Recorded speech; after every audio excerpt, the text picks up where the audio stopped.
ਦਾ ਲਾੜ है मैं क्या अपनी छत दा प्रवास माशाअल्लाह जी माशाअल्लाह बहुत ही पक्का ते बहुत ही धड़ल्ले कढ़ के उड़न वाला। लो दोस्तों ये तुसीं इहदी अख दा शौक कर रहे हो। देखो ना अखां जिवें टैडियां च भी लगदी है, हुण इहनूं कोई टैडी कहदे ते है नहीं टैडी। उस्ताद जी दूरों वेखण च ते टैडियां वर्गी लगदा कि नहीं? बिल्कुल लगदा गोश्त बनदी है बिल्कुल। यरखान अख जी उस्ताद जी दूसरी अख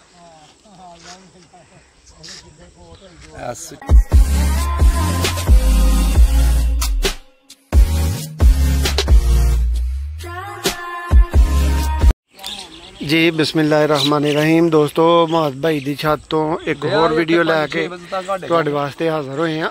उस्ताद होरी इहदा शौक करवाणगे। उन्होंने नर फड़िया है इस टाइम ते बड़े काले पे ने शौक करवाने वास्ते।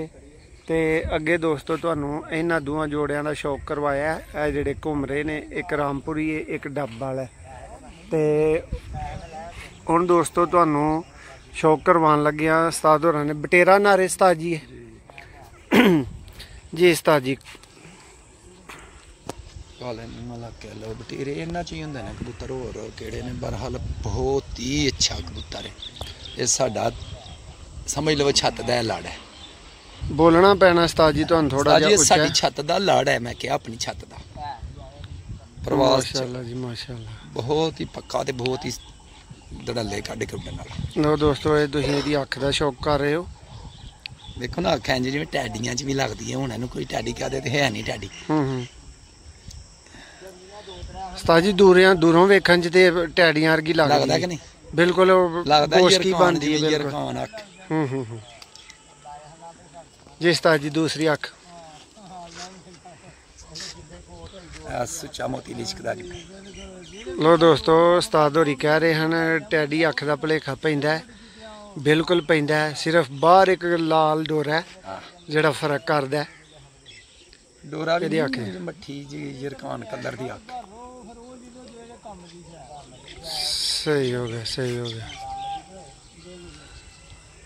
उस्ताद जी उंज बहुती नस्ल इहदे च किहड़ी है? साढ़े सियालकोट दा कबूतर चढ़ाओ उन्हां दा पर जरा इहदा खोलो जरा, बड़ा चंगा फिरिया। हुण अगों पुट्टांगे ना इन्हां नूं, होर 10 दिनां नूं पोटी कत्तने ने 15 ने। माशाअल्लाह जी माशाअल्लाह। अच्छा उस्ताद जी पंजे दे लियाओ जरा। लो दोस्तों ये तुसीं इहदे पंजां दा शौक कर रहे हो।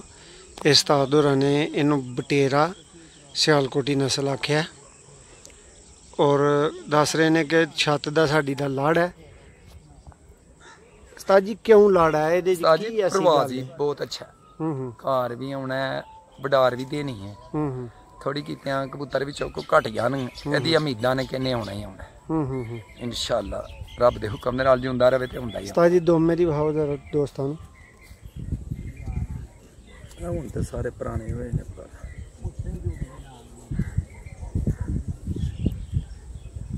जी शुक्रिया उस्ताद जी। दी मादी फड़ो जरा।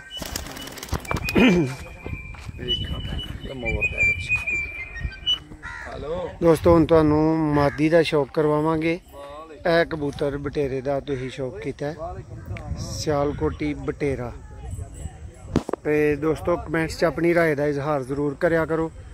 तुहानू जिहड़ा असीं कबूतर विखाया ओह तुहानू कैसा लग्गा या वीडियो तुसी मजीद बेहतरी किहड़ी तरह दी वेंदे हो, किंज दा चाहते हो कि तुहाडा जिहड़ा ना वो मजीद शौक होना चाहिए।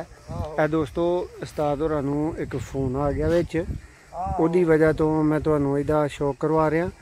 और फोन खत्म होंदियां ही तुसीं साडे नाल जुड़े रहो, असीं तुहानू इहदी मादी दा शौक करवाने आ।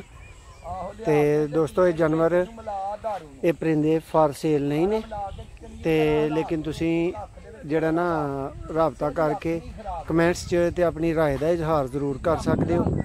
ਉਹ ਡੱਬ वाला अगे जोड़ा दोस्तों जिहड़ा तुसीं पहला शौक कर चुके हो।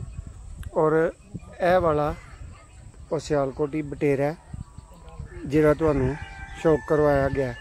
तुहानू कैसा लगा? की गलती सी मेरे वीडियो बनाने च? मैं इनू किंज सुधार सकना? जरूर दस्या करो। तुहाडियां जेहड़ियां राह ने ਇਹ ਤੁਹਾਡੇ ਵਾਸਤੇ ਬਹੁਤ ਕੀਮਤੀ ਨੇ ਔਰ ਬਹੁਤ ਅਹਿਮ ਨੇ। ਤੇ ਦੋਸਤੋ ਇਹ ਜਾਨਵਰ ਜਿਹੜੇ ਤੁਹਾਨੂੰ ਵਿਖਾ ਰਹੇ ਆ ਇਹ ਸ਼ੌਕ ਕਰਨ ਵਾਸਤੇ ਜਾਨਵਰ ਨੇ, ਇਹ ਫਾਰ ਸੇਲ ਜਾਨਵਰ ਨਹੀਂ ਨੇ। ਤੇ ਉਸਤਾਦ ਹੋਰਾਂ ਦੀ ਕਾਲ ਖਤਮ ਹੁੰਦੀ ਹੈ ਤੇ ਫਿਰ ਤੁਹਾਨੂੰ ਇਹਦੀ ਮਾਦੀ ਦਾ ਸ਼ੌਕ ਕਰਵਾਉਣ ਲੱਗੇ ਹਾਂ ਜੀ। ਉਸਤਾਦ ਜੀ ਰੈਡੀ ਹੋ? ਲੋ ਦੋਸਤੋ ਆ ਮਾਦੀ ਆ ਗਈ ਹੈ। ਉਸਤਾਦ ਜੀ ਥੋੜਾ ਜਿਹਾ ਐਂਗਲ ਬਦਲੋ ਇੱਥੇ। ਮਾਦੀ ਢਾਡੀਆਂ ਚ। ਅੱਛਾ ਜੀ। ਲੋ ਦੋਸਤੋ ਇਹ ਤੁਸੀਂ ਮਾਦੀ ਦਾ ਸ਼ੌਕ ਕਰੋ।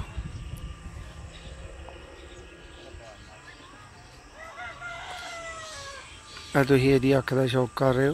ਉਸਤਾਦ ਜੀ ਇਹਨਾਂ ਦੋਵਾਂ ਦੀ ਅੱਖ ਹੀ ਟੈਡੀਆਂ ਤੇ ਜਾਂਦੀ ਹੈ। ਹਾਂ ਪਰ ਇਹ ਢਾਡੀਆਂ ਚ ਜ਼ਿਆਦਾ। ਤੇ ਮੇਨ ਨਸਲ ਉਸਤਾਦ ਜੀ ਇਹਦੀ ਕਿਹੜੀ ਹਵਾਏਗੀ? ਇਹੋ ਹੀ ਨੇ ਢਾਡੀ ਕਾਲੇ ਮੂੰਹ ਵਾਲੇ ਕਬੂਤਰ ਕਰਾਸ ਹੋਈ। ਪ੍ਰਵਾਜ਼ ਵਾਸਤੇ ਉਸਤਾਦ ਜੀ ਬਹੁਤ ਅੱਛੇ ਪ੍ਰਵਾਜ਼ੀ ਬਣ ਜਾਂਦੇ ਨੇ ਕਰਾਸ ਹੋ ਕੇ ਘਰ। ਉਸਤਾਦ ਜੀ ਦੂਸਰੀ ਅੱਖ ਘਰ ਆਉਂਦੇ ਨੇ। ਦੇਖੋ ਨਾ ਮੈਂ ਬੜੀ ਅੱਛੀ ਬਾਤ, ਬਹੁਤ ਅੱਛੀ ਬਾਤ। ਇਹ ਦਾਣਾ ਜਿਹੜਾ ਹੁੰਦਾ ਖਲੋ ਜੋੜਿਆਂ ਵਾਲਾ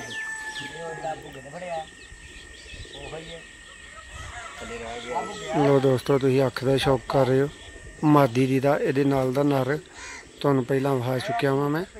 ਉਸਤਾਦ ਜੀ ਵਿਖਾਓ ਇਹਦਾ ਪਰਸ਼ਾਰ ਜ਼ਰਾ। ਮਾਸ਼ਾਅੱਲਾ ਜੀ ਮਾਸ਼ਾਅੱਲਾ। ਖਲੋ ਮਾਰੀ ਚੱਲ। ਫੜਕਦੀ ਬੜੀ ਹੈ ਉਸਤਾਦ ਜੀ। ਤਿੰਨ ਕਬੂਤਰ ਹੱਥ ਨਾਲ ਬੁਰਾਕ ਬਣਾਉਂਦੇ ਨੇ ਨਾ, ਕੋੜੇ ਹੁੰਦੇ ਨੇ। ਉਸਤਾਦ ਜੀ ਇਹ ਟੈਡੀ ਪਰ ਤੁਸੀਂ ਦੱਸ ਰਹੇ ਹੋ, ਹਾਂਜੀ ਮੈਂ ਤੇ ਜਿਹੜੇ ਵੀ ਟੈਡੀ ਨੂੰ ਹੱਥ ਪਾਇਆ ਉਹ ਅੱਗੋਂ ਰੋਣਾ ਪਿੱਟਣਾ ਹੀ ਸ਼ੁਰੂ ਕਰ ਦਿੰਦਾ, ਗੂੰ ਗੂੰ ਕਰਦਾ। ਕੋੜੇ ਕਬੂਤਰ ਨੇ ਦੇਖੋ ਇਹਦੇ ਬੱਚੇ। ਲੋ ਦੋਸਤੋ ਤੁਸੀਂ ਮਾਦੀ ਦੇ ਪੰਜਾਂ ਦਾ ਸ਼ੌਕ ਕਰ ਰਹੇ ਹੋ ਤੇ ਆਪਣੀ ਰਾਏ ਦਾ ਇਜ਼ਹਾਰ ਜ਼ਰੂਰ ਕਰਿਓ ਕਮੈਂਟਸ 'ਚ। ਇਹ ਭਾਈ ਹੋਰਾਂ ਦਾ ਸ਼ੌਕ ਤੁਹਾਨੂੰ ਕਿਹਦਾ ਲੱਗਾ? ਜਾਨਵਰ ਫਾਰ ਸੇਲ ਨਹੀਂ ਨੇ, ਸ਼ੌਕ ਵਾਸਤੇ ਤੁਹਾਨੂੰ ਜਾਨਵਰ ਵਿਖਾਏ ਜਾ ਰਹੇ ਨੇ। ਉਸਤਾਦ ਜੀ ਇੱਕ ਜ਼ਰਾ ਤਸਵੀਰ ਇੰਜ ਕਰੋ। ਉਹ ਬੜੀ ਭੈੜੀ ਹੈ।